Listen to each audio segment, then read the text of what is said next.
Welcome to the Convergence Coaching Inspired Ideas podcast. Join us as we explore great leadership and management ideas that apply within the accounting profession and in other aspects of life and business too. Hi, welcome everybody. This is Tamara Lorzell with Convergence Coaching, and I am excited to be here for our second episode of our podcast, Inspired Ideas. And with me is my best friend and colleague, Jennifer Wilson, and we are here to continue our dialogue from our first episode, where we explored the change imperative and all the change facing firms today.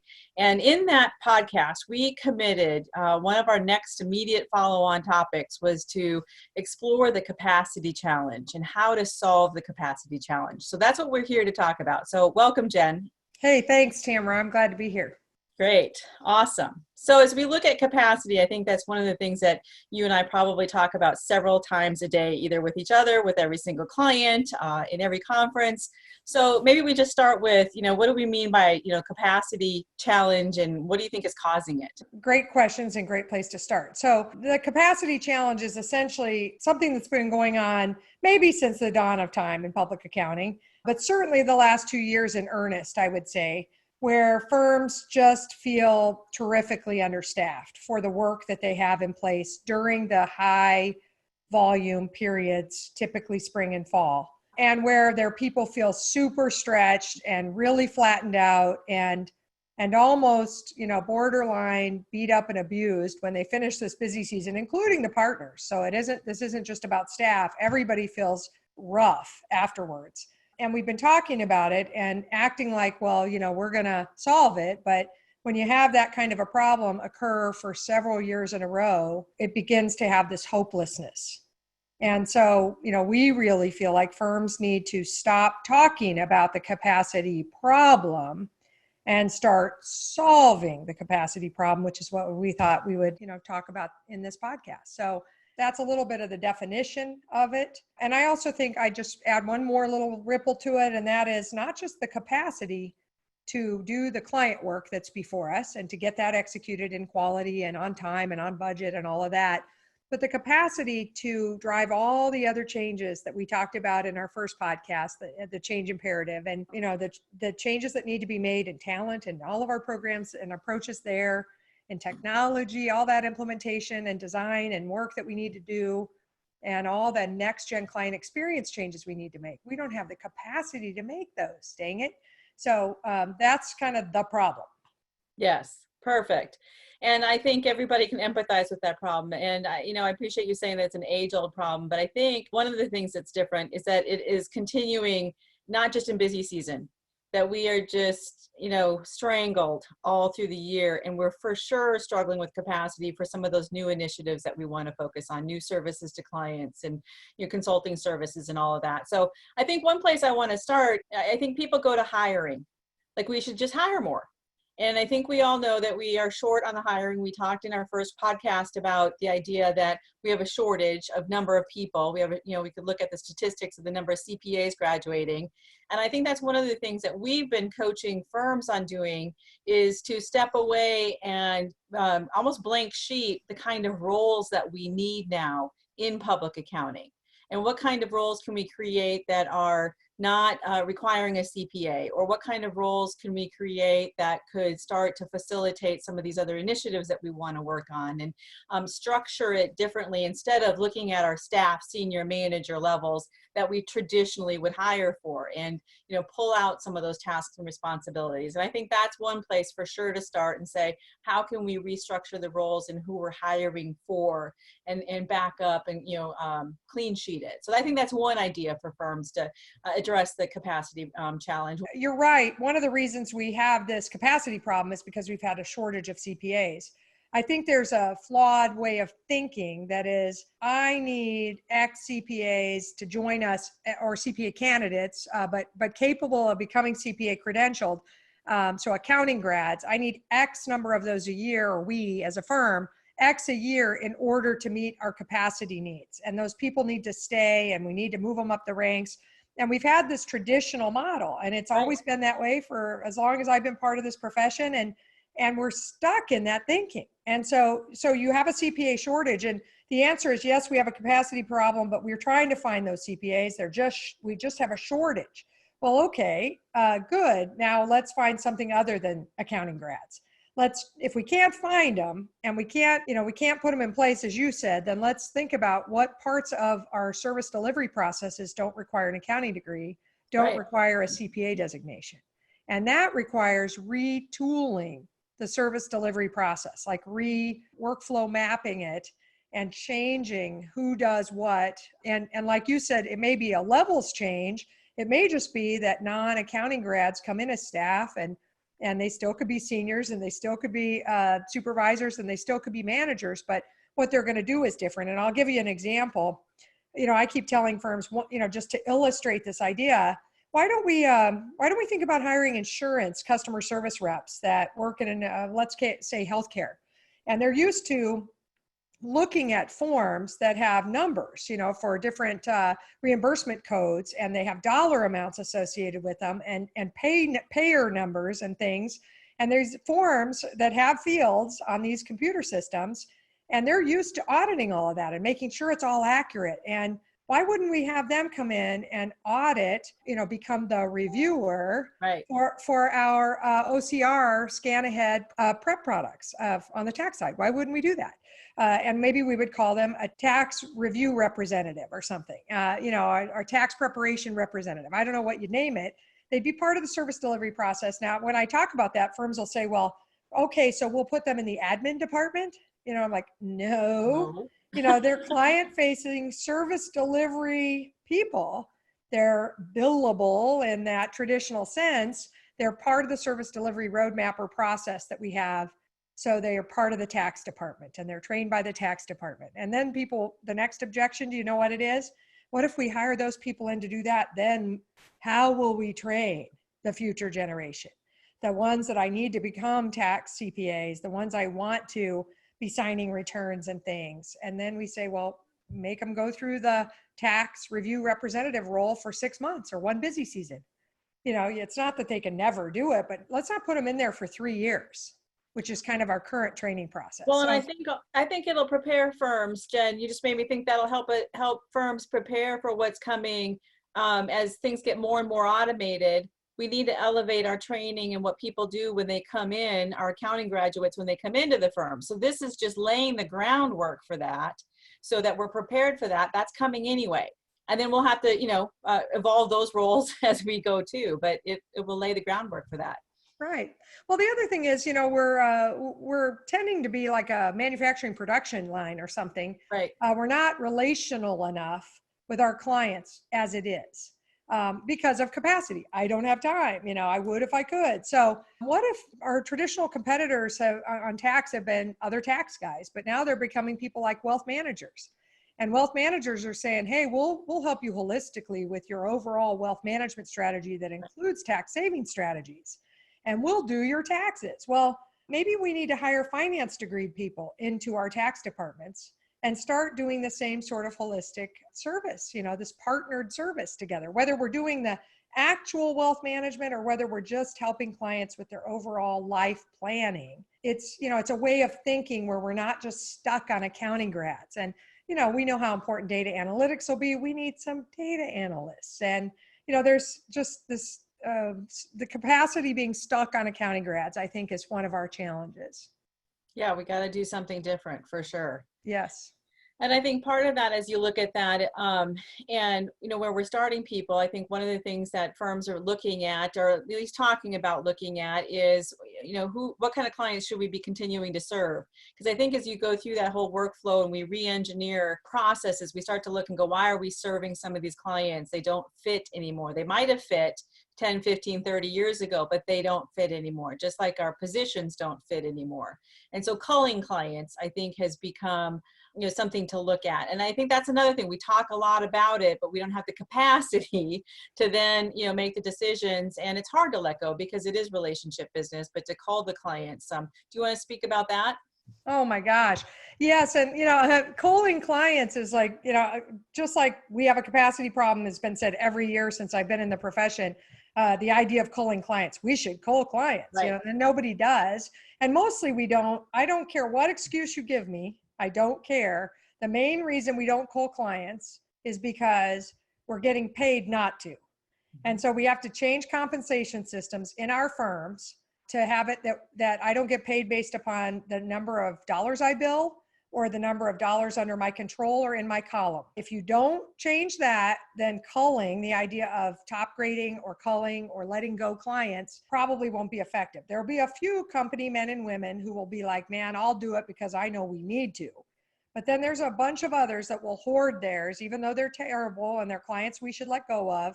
They just won't because they're comped not to. And it's not just annual compensation we need to think about, but also retirement benefits, because Right. those that have deferred comp systems based on comp or based on book of business size, the people close to retirement will never cull unless they get their values frozen or unless we change the mechanism for measurement. So those are just two things that stand in the way of culling. But Tamara, we've talked a lot about Pareto's rule, the 80-20 rule, Yes. where 80% of your business comes from 20% of your clients. And there's a new rule, and I have to tell you, I need to research who in the heck came up with this rule. So I need to do that. It's on my list of Google searches, but it's called the 50-10 rule. And I keep hearing it. And it's 50% of your business comes from 10% of your clients. Now, I don't know whose rule that is, so I don't even know if it's fully valid, but most of the clients we've done the 80-20 analysis with, it's true. True. And so if 80% of your business comes from 20% of your clients, and the volume of your business is what's killing you, and that is what's killing most CPA firms. We call it minnow management. It's a little bit like being in the sea. We're all swimming around looking at the cool big fish, but twice a year, a huge school of minnows comes swooping through, and it disorients us and turns us all upside down and makes it all bubbly, and we can't see each other or them. And we just try to manage and stay alive during the minnow whoosh. And then once that whoosh is over, then we all reorient and start sort of trying to be back in this cool ocean and see cool things and do cool things. And then the minnows hit us again in the fall. And I don't know why firms are doing that. And so there's a bunch of things we could do with those minnows. One of them is culling. And why don't you talk for a minute about some of the kind of how-tos of culling? Like, what are the first steps I could take if I were thinking about culling or top grading my clients? Yes, I love this topic. The process is easy. And so if we could get through the process and we can make the decision and, figure out comp, just let's all figure those things out, because, what we need to do is, first of all, if we have a clear vision in who our ideal target clients are, who do we want to be serving, 5 years from now, 7 years from now, maybe even 3 years from now? What kind of clients do we want to be serving? And then we can step back and say, okay, if we look at the mix of our clients, how many of those clients, which clients fit those ideal target clients? And then there's going to be another pool that might have potential for those clients. So we can go through and do a rating of those clients. And it's not just on a ideal target client, but that's one place to start. But then as you start to assess your clients, you can then also assess on profitability and billing and some of the normal metrics that we might think about when we think about client assessment. But then we would rate clients on fun, no doubt. lack of abuse, and maybe those are tied, but there's a no tolerance factor, opportunity for growth. Are they using more than one service? What's the minimum volume? Is there succession opportunity? Is it one-time project, or ongoing projects? So there's other factors that you can add. And so we just use a spreadsheet and we figure out what those factors are, and then we can, assess those clients. And then we can start to make transition plans. And we're not going to do this overnight, but firms that really do this, that, we've worked with that have done this, they can easily see there's this low hanging fruit. It's like, we need to call these immediately. And you pointed out, Jen, transition or succession is a time to do that. And that's the number one place to start, is if we have people that are transitioning for whatever reason, then we can look at, are there clients there? And we need to do it before they leave, so that we're not trying to do it on the back end. And sometimes we see firms say, well, we'll wait till they leave and then we'll do it. And that is just painful for many reasons. So that's the first step, is doing the assessment. And you can't do that by yourself. So Jen, you could go through and assess your clients, but then somebody has to review it. because you're tied to them. You have a whole bunch of history. And so we need to have somebody else that's going to facilitate that. And then we can identify what the communications plan is around it, and whether it's phone calls or letters or a combination of those to say, this is how we're going to transition. The other thing you can do, and only do this if you're going to follow up, get input from your staff or your managers, your engagement managers. Who should we be calling? Who should we no longer be doing business with? But if we do that, we have to, make sure we're going to act. And if we're not going to act, we have to have a really good, viable, reason. But the flip side, I said, there might be potential and upside. Sometimes when we go through this exercise, we can see how we can elevate clients. We haven't spent the time. We haven't had the capacity to make them, from a C to a B+ client. And we could do that if we actually invested in them. And so we can start to see opportunities there. Get your managers involved. It does not have to be a partner. I think that's another mistake that we make is we think it's only the partners that can do that. And so that's a way to create leverage too, by the way, is I can start transitioning client relationships, to senior managers and manager level, people. So, those are some, immediate steps that you could take to start, calling and, having that be an ongoing process. And we would do that, twice a year after each peak period is a good rule of thumb. It's fresh in your mind, when you could call them then. That's all great, Tamara. I love all that. And, I want to underscore a couple things. One is fun. So, Yes. If we want our people to stay working at our firms, we can't have clients who are absolutely no fun.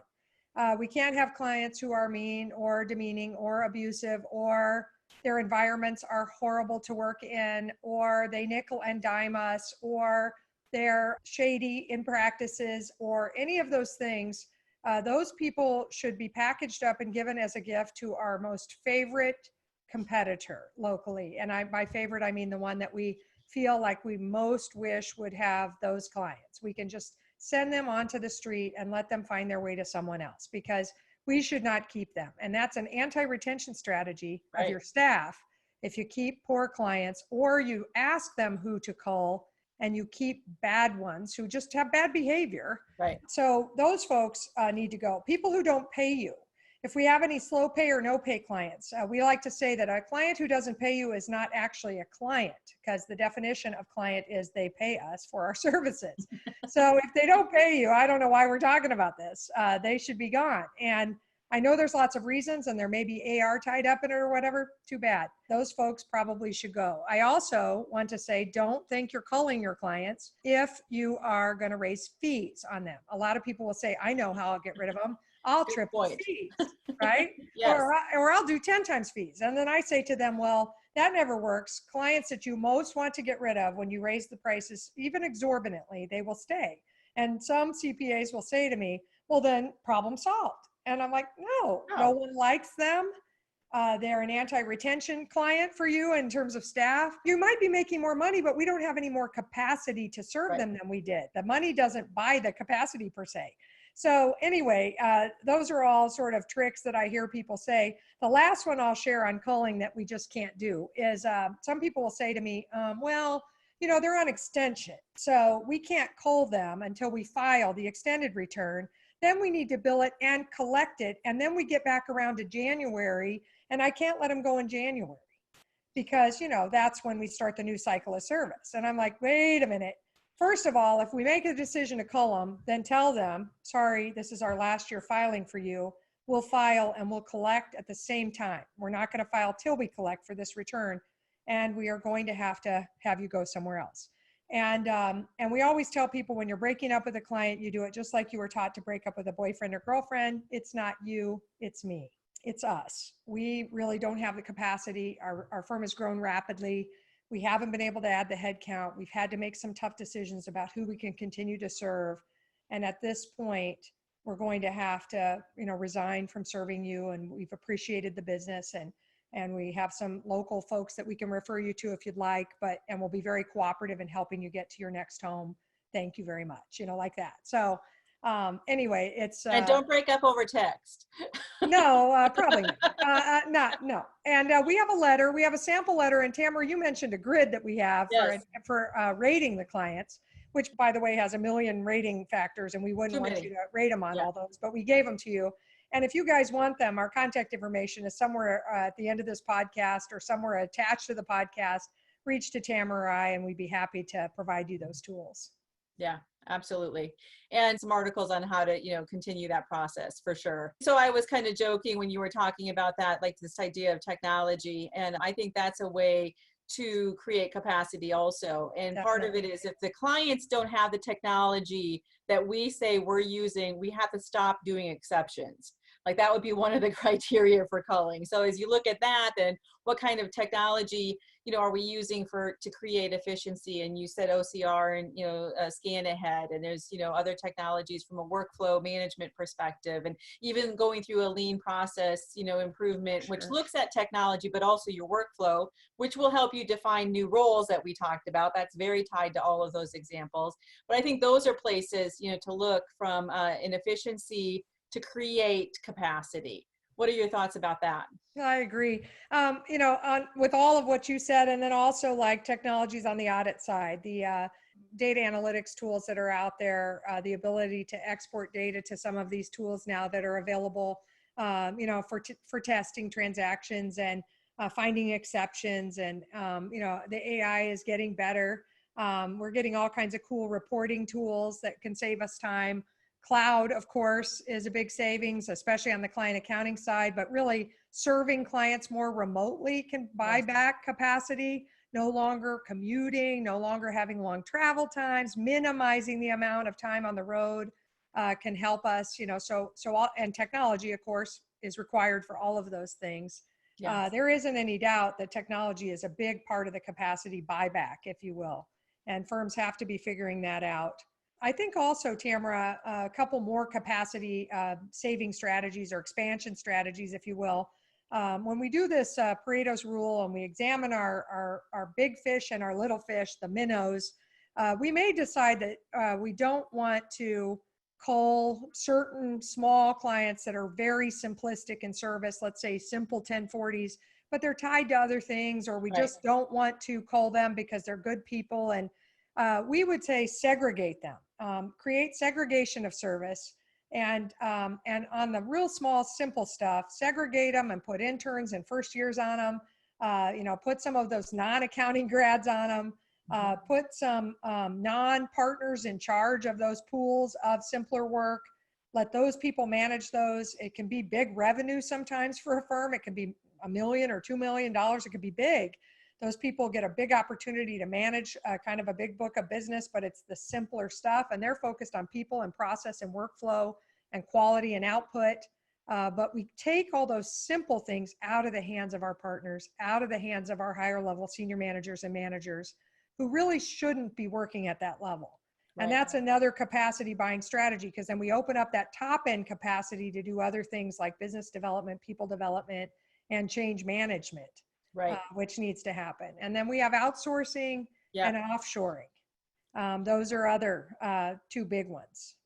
And there's a lot of players, that are really starting to build practices around the outsourcing and, just finding opportunities, and they're getting to capacity. They can only take so much too. And that's something to get ahead of. As we're recording this podcast right now, we're looking at fall, wrapping up here. We need to figure out what those outsourcing, opportunities are, and at least try it. Find, group it together, like you said, and you could try some of these different strategies and then figure out which ones are working. I know some firms that did some outsourcing last year, like, we need more. And so they're already trying to schedule more of that, for capacity.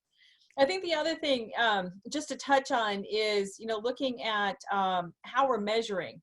I think that's another change that we're seeing, that we need to shift away from just measuring based on hours, which is our traditional way. And that we look at capacity. You were talking about number of CPAs that we need, and, we're looking at number of hours that we need, and how do we, facilitate creating capacity. And if we start moving away from hours only, or we would like to move away from hours and talk about how do we measure based on output. How do we, measure based on, parts of an audit complete, or number of tax returns, or number of client accounting clients, or number of payrolls managed. Then we can start to look at, what do we need in order to, produce the results that we need, and how many people how can we increase that year over year? So I think that's another way. I don't know if you have anything else to add on that, but I think that's a measures piece that can help us, as we're looking at this capacity, challenge. Well, big time. I mean, next gen talent don't like the word we need more hours or we need more time. But we might have more volume that we need to move, and we need to Right. focus on those outputs or results, Tamara, and start measuring output. That does move us into more of a manufacturing type paradigm where we start to say maybe for tax returns, we're going to rate them A through F in difficulty. The most difficult ones take a lot to prep and a lot to review. The simpler ones take very little of both. And then maybe we try to begin to calculate how many of a simple return could these people do and expect that much output. Right. Begin to measure people based upon those outputs. Now, we have to be careful with that too, because the quality of a relationship matters.